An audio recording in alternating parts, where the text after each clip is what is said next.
ఓం సాయిరామ్ సమర్థ సద్గురు సాయినాథ్ మహారాజ్ కీ జై. మన సాయి బిడ్డలందరికీ నమస్కారం అండి. మన సాయినాథుని దయ వలన అందరూ సంతోషంగా ఉండాలి అని మనస్ఫూర్తిగా కోరుకుంటూ ఈ వీడియోను స్టార్ట్ చేస్తున్నాను. ఇక ఈరోజు వీడియోలో సాయినాథును మనకు అందిస్తున్న సందేశం ఏంటి అంటే కనుక, నీ బాబా చెప్పే మాట విను తల్లి, ఇదే ఆఖరిది, ఈ బాబా చేసే ప్రయత్నం చివరిది. నీతో నేను ఒక మాట చెప్పాలనే ఇంతగా ఎదురు చూస్తూ ఉన్నాను. నన్ను ఎక్కువగా వేచి ఉంచనివ్వకుండా ఈ సాయి మాట ఇప్పుడే విను. నీ కోరిక తీరడమే కాకుండా నువ్వు ఏం చేయాలో ఈ సాయి నీకు వివరంగా తెలియచేస్తాను. విను బిడ్డ అంటూ సాయినాథుడు మన కోసం ఒక అత్యద్భుతమైనటువంటి సందేశం మన కోసం తీసుకొచ్చారు కదండి. మరి ఇక నిర్లక్ష్యం చేయకుండా మన సాయినాథుని మాటను ఏంటో విని అందులోని అర్థం పరమార్థం ఏమిటో తెలుసుకుందాం. సాయినాథుడు ఎప్పుడూ కూడా మన జీవితానికి సంబంధించినటువంటి ఒక సందేశాన్ని తీసుకొస్తూ ఉంటారు. అది మనకు ఎంతగానో పునాది అని చెప్పి మనందరికీ కూడా తెలిసిన విషయమే కదండి. మరి మన సాయినాథుడు మన కోసంగా తీసుకొచ్చిన సందేశం ఏంటి అంటే కనుక, బిడ్డ నీకోసం అత్యద్భుతమైనటువంటి సందేశం, నేను ఎంతగానో నీకోసం ఆరాటంగా తీసుకొచ్చాను, ఎంతగానో వేచి ఉన్నాను, నీకోసమే ఎదురు చూస్తూ ఉన్నాను కూడా. ఇక నువ్వు ఎంత పిలిచినా కూడా ఫలితం అనేది ఉండదు తరువాత ఈ మాట వినకపోతే. కనుక ఈ మాట నీకోసం మాత్రమే, జాగ్రత్తగా ఆలకించమ్మా. ఎందుకు నువ్వు ఇంతలాగా బాధపడుతున్నావు? నేను నీకోసం ఏదో ఇవ్వాలని తాపత్రయపడుతూ ఉన్నాను కదా, కానీ నువ్వు పట్టించుకోకుండా నీ యొక్క అయోమయంలోనే ఉంటున్నావు. ఈ సాయి తండ్రిని మరీ నిరీక్షణ చేసేలాగా చేస్తున్నావు. నీ చైతన్యానికి నీ బాబా నేను తోడు ఉండగా ఎందుకు ఉన్నాను చెప్పు? మరి నీ బాధకు నీకు దూరంగా ఉన్నానని నువ్వు బాధపడాల్సిన అవసరం ఎందుకుంది? ఈ సాయి మీద కోప్పడవలసిన అవసరం కూడా లేదు కదా.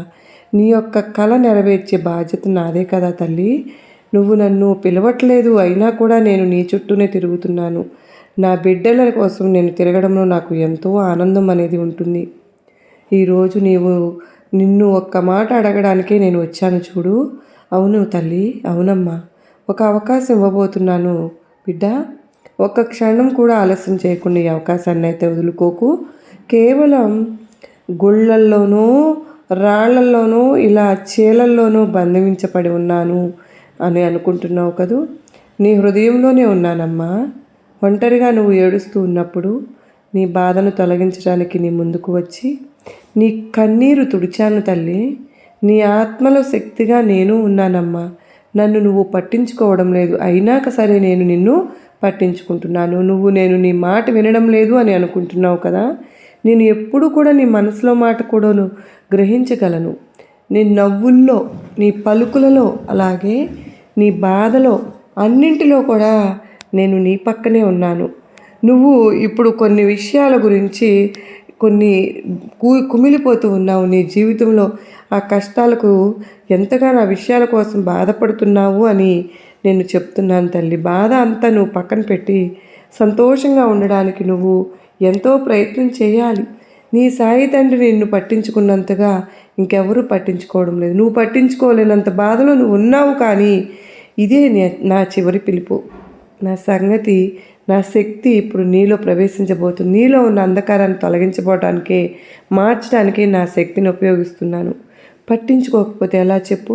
ఇది నీ జీవితం కదా, చాలా చిన్న జీవితం, నువ్వు ఆనందంగా గడపవలసిన జీవితం. ఇలాంటి చిన్న చిన్న బాధల కోసమా, కష్టాల కోసమా నీ సమయాన్ని వృధా చేసుకుంటూ, నీ మనసును గాయపరుచుకుంటూ నీ సాయి తండ్రి ఎలా చూస్తూ ఊరుకుంటాను చెప్పు? మనసు మార్చి నీ సమయాన్ని వృధా చేసుకోకుండా ప్రకాశవంతమైన వెలుగులోనికి తీసుకురావాలనే ప్రయత్నం నేను చేస్తున్నాను. నా సమయాన్ని నీకు కేటాయించానమ్మా. ఇక నన్ను ఎదురు చూడనివ్వకుండా, ఓపిక నశించినంతసేపు నువ్వు నన్ను వేచి ఉండనివ్వకుండా ఈ సాయి చెప్పే మాటను ఆలకించు. కోరిక తీరలేదని బాధపడవద్దు. దానికి మించిన పెద్దదిగా నీ వైపు అదృష్టం అనేది రాబోతుంది. అది నిన్ను ఎలా చేరబోతుందో నేను చెప్తూనే ఉన్నాను కదా తల్లి. నువ్వు నీ ధనాన్ని, భాగ్యాన్ని, నీ సంబంధాలని, ఇవే నాకు కావాలి అనుకుంటున్నావు కదా. మళ్ళీ నీకు తిరిగి అవి రాబోతున్నాయి. మరి తిరిగి నీ దగ్గరికి పంపిస్తున్నాను, నీ దగ్గరికే తెప్పిస్తున్నాను. నీ సాయిని, నీ తండ్రిని కనుక నిర్లక్ష్యం చేయకుండా, చిన్న చూపు చూడకుండా నీ సాయిని నువ్వు చూసి వదిలేయకుండా నీ తండ్రి రాకను గమనించుకుంటూ నీ ఇల్లు ప్రశాంతంగా ఉంచుకుంటావు. మెరిసిపోతుంది తల్లి నీ జీవితం. ఏ విధంగా అయితే చీకటితో అల్లుకుని ఉందో నీ ఇంట్లో, ఏ విధంగా అయితే వెలుగులు రావాలి, దివ్యమైనటువంటి వెలుగులు అని నువ్వు కోరుకుంటున్నావో ఆ విధంగా నీ బాబా నీకు ప్రసాదిస్తాను. నీ జీవితానికి ఒక వెలుగును తెస్తానమ్మా. ఖచ్చితంగా నువ్వు మెరిసేలాగా నేను చేస్తాను. నీ జీవితానికి నేను నీకు మాట ఇస్తున్నాను. ఒక్క 5 నిమిషాలు ఈ సమయాన్ని నా కోసం కేటాయించు. నీ సాయి మాట విన్నావు అంటే నీకు అద్భుతమైన అపురూపమైన జీవితాన్ని అప్పగిస్తాను. ఇక్కడ తెలిసి చేయక కొన్ని తప్పులు చేసి చేయక కొన్ని తప్పులు చాలాసార్లు నేను పిలిచాను, కానీ నీ యొక్క అకస్మాత్తుగా ఎక్కడో ఒక చోట నా పేరుతో ఏదో ఒక సందేశం విన్నావు. నువ్వు అది కేవలం ఏదో జరిగిందిలే అనుకుంటున్నావు కదూ. కాదు తల్లి, అది ఒక సంయోగం కాదమ్మా, ఒక పరిస్థితి కూడా కాదు. అది నేనే నీ జీవితంలో ఒక వింత సంఘటన జరిపించే ఒక బాధ్యత నేను తీసుకున్నాను. నువ్వు ఆగి నా మాట నిదానంగా నువ్వు ఆలకిస్తే కనుక నీకు అర్థమవుతుంది. బాధల్లో మునిగిపోయి ఉన్న నా బిడ్డకు స్పష్టంగా అర్థం చేసుకునే శక్తిని నేను ఇస్తున్నాను. నువ్వు పట్టించుకోకపోతే నీ సాయి శక్తి తలుపు మళ్ళీ మూసివేయబడుతుంది కనుక, నువ్వు బయటికి రాకుండానే అది తొక్కివేయబడుతుంది కనుక, నేను నీకోసం తప్పకుండా నీ భాగ్యం అనేది నీకు అందించబోతున్నాను అని నువ్వు సంతోషంగా ఉండాలని కోరుకుంటూ ఉన్నాను. నీ శాప విమోచనం అవ్వాలని నువ్వు కోరుకుంటున్నాను. ఆ శాపం నిన్ను తరతరాలుగా బాధించి వేధించి నిన్ను ఎన్నో ఇబ్బందులకు గురి చేసింది. ఇక అదంతా వదిలిపోయింది బిడ్డ. ఇక ఇప్పటి నుంచి నీ జీవితం అద్భుతంగా ఉండబోతోందమ్మా. నీ శత్రువుల చెడు ఆలోచనలన్నీ కూడా వాటిని రూపుమాపేలాగా నేనే చేసేస్తున్నాను. నీకు అదృష్ట వైపు మూసిన తలుపులను స్వయంగా నేనే తెరుచుకునేలాగా చేస్తున్నాను. కానీ ఎవరైనా నన్ను మళ్ళీ పట్టించుకోకపోతే నన్ను దాన్ని వాళ్ళ సొంత మౌనానికి అప్పగించేస్తున్నాను. మరి సొంత కర్మలో చిక్కుకుపోతున్నారు. నేను నీతో ఉన్నానమ్మా, నువ్వు కోరుకున్నట్లే ఇక రోజులు ఉండబోతున్నాయి. నీ బాబా నేను వింటున్నాను అని చెప్పి నీ మాటలన్నీ తల్లి ఎన్నిసార్లు పిలిచినా కూడా నువ్వు నేను ఒక్కసారి ఒంటరిగా ఉన్నావు అంటే అదే ఒకే బాధలో కూరికిపోయి నా మాటను నువ్వు వినిపించుకోవడం లేదు. కానీ నా మాటను పెడచెవిని పెట్టి నువ్వు నీ యొక్క ఆవేదనలో ఉండిపోయి ఉంటున్నావు. ఇక ఆవేదన నుంచి బయటికి రా తల్లి. నీ విరిగిపోయిన మనసుకు ఊరట కల్పిస్తానమ్మా. నీ జీవితంలో విజయం అనేది రప్పిస్తాను బిడ్డ. ఎక్కడ నీ మనసు ప్రకాశిస్తుందో అక్కడ నీ జీవితం అద్భుతంగా ఉండబోతుంది. నీ కర్మలు ఈ ప్రపంచానికి ప్రేరణగా మారబోతున్నాయి. నువ్వు దాన్ని మేల్కొల్పాలి, సిద్ధమవ్వాలి. ఈ సందేశం అందుకే తల్లి, ఇది సాక్షాత్తు ఒక శక్తి స్వరం, నీ సాయి స్వరం. ఈ సాయి స్వరం నువ్వు విన్నా, నీకు మౌనంగా ఉన్నావు అంటే నీకు భాగ్యం అనేది ఖచ్చితంగా చేరుతుంది. నీ భాగ్యం మౌనంగా మారిపోతుంది. ఈ స్వరం అందరికీ వినపడదమ్మా. కోట్లలో ఒక్కరికో ఇద్దరికో తప్ప ఈ బాబా స్వరం వినపడుతుంది అంటే నువ్వు మౌనంగా ఉండడం అంత మంచిది కాదు. అలా నువ్వు మౌనంగా మారిపోతే నీ భాగ్యం కూడా మౌనంగా అయిపోతుంది. కనుక విని స్పందిస్తున్నటువంటి వ్యక్తి నా మాటలు తన హృదయంలో గ్రహించిన వ్యక్తి, ఆ వ్యక్తి లోపల మార్పు ఖచ్చితంగా మొదలవుతుంది. అలా మార్పు మొదలైతే జీవితంలో అద్భుతంగా మారుతుంది. అందుకే నువ్వు కూడా మారాలి. ఒక వ్యక్తి మాటలను నీ లోపల ఎంతగా ప్రేరణ కల్పించి మార్పు మొదలైతే నీ జీవితం అంత సంతోషంగా అవుతుంది. ఇప్పుడు నీ ఆలోచనలు ఎక్కువగా ఉంటాయి తల్లి. ఆ చక్రం ఇప్పుడు తిరగబోతోంది కదా, నువ్వు దాన్ని చూడలేకపోవచ్చునేమో, కానీ నీ మనస్సు దాన్ని అనుభవిస్తుందమ్మా. నీ లోపల ఏదో ఒక మార్పు మొదలైంది, కానీ అకస్మాత్తుగా అస్వస్థత కనిపిస్తూ ఉంది కదూ నీకు. కానీ శాంతి, కొన్ని కన్నీళ్లు కూడా వస్తున్నాయి. వింత మౌనం అంటే ఇదేనమ్మా నా స్పర్శ. నేను ఏ బిడ్డనైతే తాగుతానో తాకే ముందు లోపల అంధకారం బయటకు వస్తుంది. నువ్వు అనుభవిస్తున్నటువంటి బాధ అనేది శిక్ష కాదు తల్లి, అది శుద్ధి చేసి నేను నీ గురించి ఇక పనికిరాని దాని గురించి చేస్తున్న శుద్ధి అని నువ్వు బహుశా అర్థం చేసుకోలేకపోతున్నావు బిడ్డ. కానీ అకస్మాత్తుగా నీ జీవితం నుంచి దూరం అవుతున్నటువంటి వాళ్ళు నా పథకంలో భాగమే. నేను ఎవరిని నీ జీవితం నుంచి తీసేయాలని అనుకోలేదు, కానీ ప్రతి వ్యక్తి కూడా నేను అలసిపోయేలాగా చేస్తున్న ప్రతి విజయం నిన్ను వంచుతున్నటువంటి ప్రతి పరిస్థితిని నేను ముగుస్తూ దూరం పెట్టేస్తున్నాను. దానివల్ల నీ మార్గం స్పష్టమవుతుంది, కానీ మనుషులు తరచుగా అనుకుంటూ ఉంటారు, నా బాబా నా మీద కోపంగా ఉన్నారు అని. కానీ కానే కాదమ్మా బిడ్డ, నేను కోపంగా లేను. నీ మార్గాన్ని స్పష్టం చేస్తున్నాను. దాని ద్వారా సంపద వచ్చినప్పుడు నీ అయోగ్యమైనటువంటి బాధ దాన్ని కలుషితం చేయకుండా ఏ బిడ్డ అయితే దానికి సమర్పించడానికి సిద్ధంగా ఉంటారో అప్పుడు నేను దాన్ని అంధకారం నుంచి బయటకు తెస్తాను. అందువల్ల ఎందుకంటే అంధకారంలో పడి అంతం అవ్వకుండా కాపాడుకుంటున్నాను. నువ్వు అర్థం చేసుకోవాలి. నీ చైతన్యం పునర్జన్మ ఇచ్చినటువంటి పాత వ్యక్తి కాదమ్మా. నువ్వు నిన్నటి వ్యక్తివి కాదు. ఇప్పుడు అవన్నీ కూడా ముగిసిపోతున్నాయి. నువ్వు ఇంకొక కొత్త వ్యక్తిగా జన్మిస్తూ ఉన్నావు. ఒక కొత్త వ్యక్తిగా తయారవుతున్నావు. ఇక్కడి నుంచి కూడా నీ సాయి జ్వాల నిన్ను కాపాడుతుంది. సాయి జ్వాల నిన్ను జన్మించిన వ్యక్తివి కదా తల్లి నువ్వు. ఇక ఈ సాయి జ్వాల వల్ల జన్మించినప్పుడు ముందంతా కూడా కాల్చేస్తుంది. పాత భయాల, పాత బంధనాలు, పాత బాధలు అవన్నీ నీకు ఏమీ ఉండవు. జాగ్రత్తగా విను. ఎందుకో తెలుసా, నువ్వు నా బంగారు బిడ్డవమ్మా. అందుకే ఈ సాయి కృప నీకు అందిస్తున్నాను. నీ చుట్టూ ఇప్పుడు తిరుగుతూ ఉన్నాను. ఈ సాయి ఆశీర్వాదం నీ చుట్టూ అంతా కూడా అల్లివేశాను. నేను పంపుతున్న శక్తి నీకు శక్తిగా మారి అసాధారణమైన శక్తిగా మారుతుంది. నీ లోపల అబద్ధాన్ని నాశనం చేస్తుంది. నిన్ను మోసం చేసిన వ్యక్తి, నీ చుట్టూ ఉన్న ఒక వ్యతిరేక ఆలోచనలు పంపుతున్న వ్యక్తి నీ విజయం నుంచి బయటపడేవాడు. నీ శక్తి నుంచి స్వయంగా ధ్వంసమైపోతాడు. కొందరిని ఇప్పుడు చూస్తావు కదూ, ముఖాల ముసుగులో అకస్మాత్తుగా ఊడిపడుతూ ఉంటారు. కానీ సంబంధాలతో సత్యంగా స్వయంగా ముందుకు వస్తూ ఉంటారు. అమ్మా, నువ్వు అనుకుంటున్నావు కదా ఇదంతా అకస్మాత్తుగా ఎలా జరిగిపోయింది అని. అయితే తెలుసుకో, నేను చేస్తున్నానమ్మా. నీ సాయం చేస్తున్నాను. నీ సాయిని నీ కోసం చేస్తున్నానమ్మా. నీ యొక్క ప్రతి సరిహద్దు మలుపు తిప్పుతూ దానికి నీవు సిద్ధంగా దృఢంగా ఉండాలి అని నువ్వు ఏడుస్తున్నప్పుడు నా పేరు స్మరించుకుంటూ ఉంటున్నావు. అందరం వెళ్ళిపోయినా కూడా చెప్పుకో, నీ సాయితో నీతో ఉన్నాను అని. మరి పరిస్థితులు పాడైనప్పుడు కూడా నిన్ను వదలను అని, నా బాబా అని, కేవలం పరీక్షిస్తున్నాడు నా తండ్రి అని నువ్వు నా మీద ఎంత నమ్మకం పెట్టుకుంటున్నావో. నీ లోపల బాధ నీ జన్మకు మాత్రమే కాదు తల్లి. నన్ను పిలిచావు చాలాసార్లు, నా ఒడిలో వచ్చి విశ్రాంతి తీసుకున్నావు. మళ్ళీ నువ్వు మర్చిపోతున్నావు. కానీ ఈసారి నిన్ను మర్చిపోనివ్వను బిడ్డ. ఈసారి మేల్కొనే ఉంటావు. మేల్కొనేలాగా నేనే చేస్తాను. నీ భాగ్యాన్ని స్వయంగా నువ్వే రాసుకునేలాగా, నువ్వే చేసుకునేలాగా చేస్తాను. ఈ సాయి దయ నీ మీద ఖచ్చితంగా నీకు ఉంటుంది. నమ్మకం ఉంచు. నీ ఉనికిలో ప్రపంచాన్ని మార్చే ఒక అద్భుత శక్తిని నీ ఆత్మలో అయితే తిరుగుతుందో నీ చుట్టూ కూడా అద్భుతాలు జరగడం మొదలవుతాయి. అకస్మాత్తుగా ధనావకాశాలు దారులు తెచ్చుకుంటున్నాయి. కానీ కోల్పోయినవి తిరిగి దొరుకుతాయా లేదా అంటే అంతకు మించిన నీకు దక్కుతాయి అని నువ్వు చెప్తున్నాను. దిగులు పడవద్దు తల్లి. నీకు శాంతి చేకూరుతుందమ్మా. ఇదంతా ఇప్పుడే జరుగుతుందా బాబా అంటే, ఇప్పుడు నువ్వు నా శక్తిని అంగీకరించినప్పుడు, ఆమోదించినప్పుడు అది ఏమాత్రం కాదమ్మా, అది నా స్పర్శే. నేను నీ నుంచి ఏమీ కోరుకోవడం లేదు. కేవలం నీ భయాన్ని విడిచిపెట్టు. భయం నాకు ఇష్టం లేదు తల్లి. ఎందుకో తెలుసా, భయం అనేది బలహీనమైన చోట మాత్రమే ఉంటుందమ్మా. నువ్వు ఇప్పుడు భయం స్థానంలో నమ్మకాన్ని కూర్చోబెట్టి ఒకసారి చెప్పు, సాయి నేను నీ మీద నమ్మకం పెట్టుకున్నాను తండ్రి. ఎంత చెప్పినా వెంటనే నీ చుట్టూ ఉన్న అంధకారం చెదిరిపోతుందమ్మా. నీ జీవితం యొక్క కొత్త దిశ చూపిస్తాను నేను. ముందు నువ్వు నీ లోపల నుంచి ఒక మనసును ఖాళీ చేసుకో. మనసంతా కూడా ఖాళీ చేసుకో.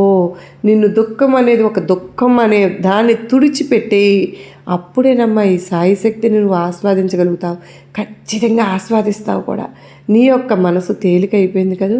నేను చెప్పినవన్నీ విని నీ మనసులో నిలుపుకున్నావు కదూ. నువ్వు అమాయకుడు కాదు, బుద్ధిశాలివి. కానీ నీ యొక్క అంధకారమైన కష్టాలు నిన్ను అలా ప్రవర్తించేలాగా చేస్తున్నాయి. ఇక దిగులు అనేది వద్దు బిడ్డ. నీ జీవితంలో నీ కలలు మారటం మొదలైపోయాయి. నువ్వు ఏదైతే ఒక వింత కాంతిని చూస్తున్నావో, ఎవరు ఏ స్వరంతో పిలుస్తున్నారో నీకు వినిపిస్తూనే ఉంటుంది, కనిపిస్తుంది కూడా. ఎక్కడ కూడా ఒక చోట నా పేరు వినిపిస్తూ ఉంటుందో, ఎక్కడ ఒక అపరిచిత వ్యక్తి అతిగా వచ్చి నీతో మాట్లాడుతూ ఉండవచ్చు, అక్కడే నా పిలుపు వినపడవచ్చు కూడా. నువ్వు ఆలోచిస్తున్నావు ఇదంతా కూడా సంకేతంలాగా బాబా అని. అవునమ్మా, అవును, సంకేతాలే. నీ మనసు శ్రద్ధ పెట్టి ఆలకించావు అంటే, నమ్మకం పెట్టి విన్నావంటే ఖచ్చితంగా నేనేంటో నీకు అర్థమైపోతుంది.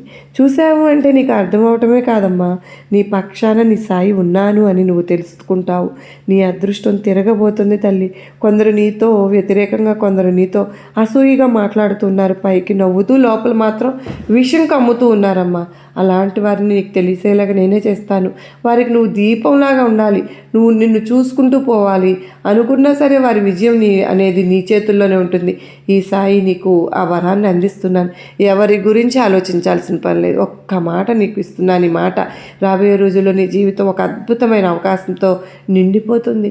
నీ సంవత్సరాల కష్ట ఫలితం అంతా కూడా అకస్మాత్తుగా నీకు వచ్చి చేరుతుంది. నీవు అర్థం చేసుకుంటావు.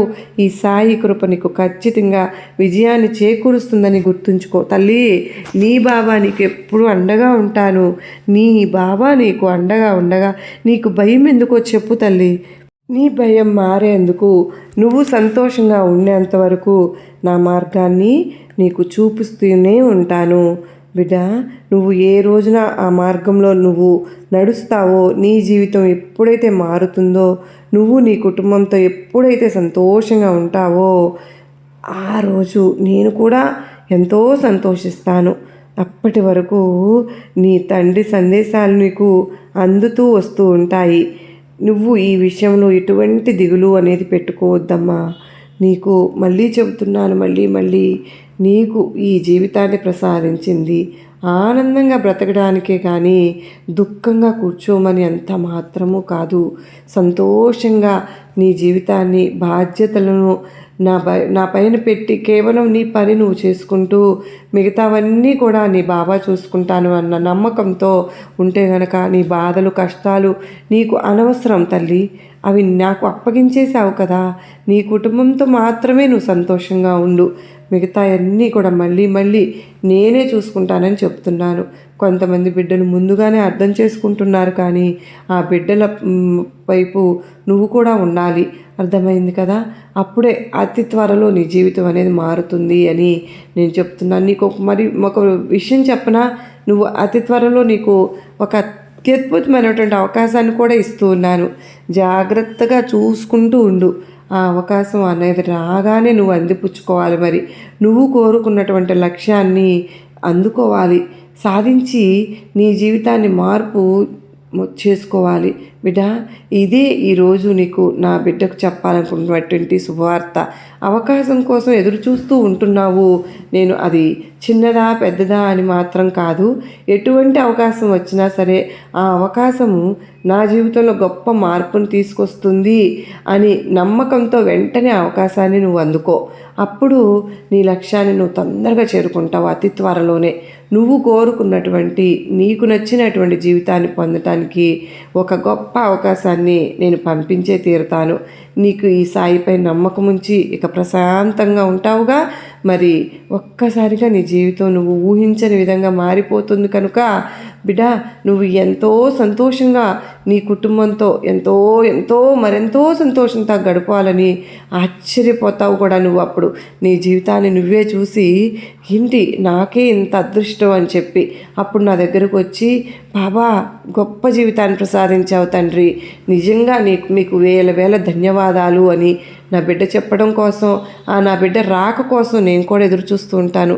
వస్తావు కదా బిడ్డ. తల్లి, నా బిడ్డలను నేను ఎప్పుడు కూడా ఎదురు చూస్తూ ఉంటానమ్మా. నీకు ఈ శుభవార్త అనేది దాచి ఉంచాను. సాయి తన బిడ్డలకు గొప్ప అవకాశాన్ని ఇస్తున్నానని నమ్మితే చాలు. ఈ అవకాశంలో మీ జీవితం మొత్తం కూడా మారిపోతుంది. ఒక్కసారిగా ఉన్నటువంటి ఇప్పటివరకు జీవించిన జీవితం ఒకలాగా ఉంటే ఆ తరువాత జీవించే జీవితం ఒక అద్భుతంలాగా మారబోతుందని చెప్తున్నాను. మరి అవకాశం చిన్నదా పెద్దదా వెంటనే అందిపుచ్చుకోమని చెప్పాను కదా. ఆ అవకాశాన్ని మళ్ళీ ఇంకోటి వస్తుందిలే అని ఎదురు చూస్తూ ఉండవద్దు. అలా ఎదురు చూస్తూ ఉంటే అవకాశం అనేది మళ్ళీ పోవచ్చు తల్లి. మళ్ళీ ఆ అవకాశం రాకపోవచ్చు కూడా. మరి ఆ వచ్చిన అవకాశాన్ని నువ్వు జీవితంగా అద్భుతంగా మార్చుకుంటావు కదూ. నిర్లక్ష్యం చేయవద్దు తల్లి. ఏ చిన్న అవకాశం వచ్చినా సరే నీ జీవితంలో ఎటువంటి చిన్న దాన్నైనా సరే నీ జీవితాన్నే మార్చేస్తుందని నమ్ము అని సాయినాథుడు మీకు నేను ఆశీర్వాదం ఇస్తున్నాను బిడ్డ అని చెప్తున్నారు. బాబావారి మాటలపై నమ్మకం ఉంచి మనకు చెప్పినటువంటి బాధలు కష్టాలన్నీ కూడా పక్కన పడేసి వాటితో మనకు అవసరం లేదు కనుక నా సాయి నాకు ఉన్నారు అనేటటువంటి ధైర్యంతో మనకు ముందుకు వెళ్దాం. మనకంతా శుభమే జరుగుతుందండి. మన సాయినాథుడి ఆశీస్సులు మనకు మన కుటుంబానికి ఎల్లప్పుడూ ఉన్నాయి కదా. మరి సాయినాథుని సందేశం కనుక మనందరికీ కూడా ఒక గొప్ప నమ్మకాన్ని ధైర్యాన్ని కలిగించిందని అనుకుంటున్నాను. నచ్చింది అనుకున్న ప్రతి ఒక్కరూ కూడా ఈ వీడియోకి ఒక చిన్న లైక్ అయితే ఇచ్చి నాకు సపోర్ట్ చేయండి. మొదటిసారిగా మన ఛానల్ చూస్తున్నారా, ప్లీజ్ అండి సబ్స్క్రైబ్ చేసుకుని మీరు ఈ ఓం సాయిరామ్ అని చెప్పి కామెంట్ చేయడం అయితే మర్చిపోవద్దండి. మరి మీ సపోర్ట్ నాకు ఎంతగానో అవసరం. చాలామంది చూస్తూ ఉన్నారు కానీ కామెంట్ సెక్షన్లో మాత్రం కామెంట్ పెట్టడం మాత్రం మర్చిపోతూ ఉన్నారు, లైక్ ఇవ్వడం కూడా మర్చిపోతూ ఉన్నారు. ఎందుకంటే మీరు ఇచ్చే ఆ లైక్ వల్లనేనండి అది ఆ వీడియో అనేది మరికొంతమందికి షేర్ అవుతుందని చెప్పి నేను మీ అందరి నుంచి కోరుకునేది కూడా ఇది ఒక్కటే. బాబావారు ఎప్పుడు కూడా మన కోసం వచ్చిన ఏ ఆనందాన్ని పంచినా కూడా అది మనందరం సాయి బిడ్డలతో పంచుకోవాలనే కదా మనందరం కోరుకుంటాం. మరి మన సాయినాథుడు మనకు ఎన్నో సందేశాల రూపంలో మనకు ఎన్నెన్నో రోజుకో మనకి మనం ఏదైతే ఏ బాధతో అయితే ఏ సమస్యతో అయితే ఉన్నామో దానికి పరిష్కార మార్గాలు మనకు సాయినాథుడు మనకు చూపిస్తున్నప్పుడు మరి 10 మంది బిడ్డల బాధను మనం కూడా ఆ బాబావారు ఆ సందేశ రూపంలో వారికి ఏ విధంగా కనెక్ట్ అవుతుందో మనకైతే తెలియదు, కానీ కనెక్ట్ అవుతుంది. మరి దానికి మనం వంతు కృషి మనం చేయాలి కదండి. మన సాయినాథుని వీడియోస్ని ప్రోత్సహించుకుంటూ మన మీద బాబావారి పైన విమర్శలు చేస్తున్నటువంటి వారికి గట్టి సమాధానం ఇస్తూ మనకు ముందుకు వెళ్ళాలని నేను మనస్ఫూర్తిగా కోరుకుంటున్నాను. ప్రతి ఒక్కరము కూడా మనకు జరిగిన అనుభవాలను మనం ఈ మార్గంలోకి ఎలా వచ్చాం, ఎందుకు వచ్చాం, ఏ పరిస్థితుల్లో వచ్చాం, మరి మన సాయినాథుని అనుభవాలు మన జీవితంలో ఎంతవరకు మనకు సక్సెస్ని సాధించాం, మనను ఏ విధంగా మన జీవితాన్ని మార్చేసాయి అనేది 10 మందికి తెలియాలి కదండి.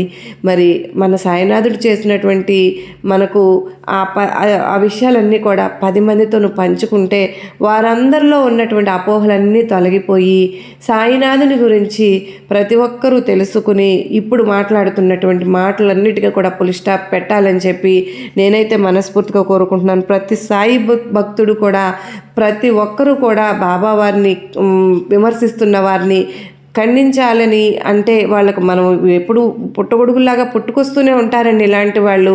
కాకపోతే మన వంతు మన జీవితంలో జరిగినవి మనం చెప్పుకోవడంలో తప్పలేదు కదా ఫ్రెండ్స్. వాళ్ళు ఎలా చెప్పుకుంటున్నారో మనం కూడా అలాగే చెప్పుకుందాం. మరి మన సాయినాథుడు చేసినటువంటి ఒక చెడు అంతగా వెళ్ళిపోతూ ఉన్నప్పుడు మనం ఎందుకు ఇది అవ్వాలండి? మనకు జరిగిన మంచి విషయాలనే కదా మనం బాబావారి మన జీవితంలో జరిగినటువంటి అంటే మార్పుని అనేది మనం చెప్పుకోవడంలో మనం ఇంకా ఎంతో ముందుగా ఉండాలి కదా. మనం ఇంకా ఎంతకో గొప్పగా మన సాయినాథుని గురించి మన తండ్రి గురించి మనం చెప్పుకోవడంలో ఆశ్చర్యం ఏముంది చెప్పండి. మరి మీరందరూ కూడా ప్రతి ఒక్కరూ నోరు విప్పాలని ప్రతి ఒక్కరూ కామెంట్ సెక్షన్లో షేర్ చేయండి ఫ్రెండ్స్. సర్వేజన సుఖినో భవంతు.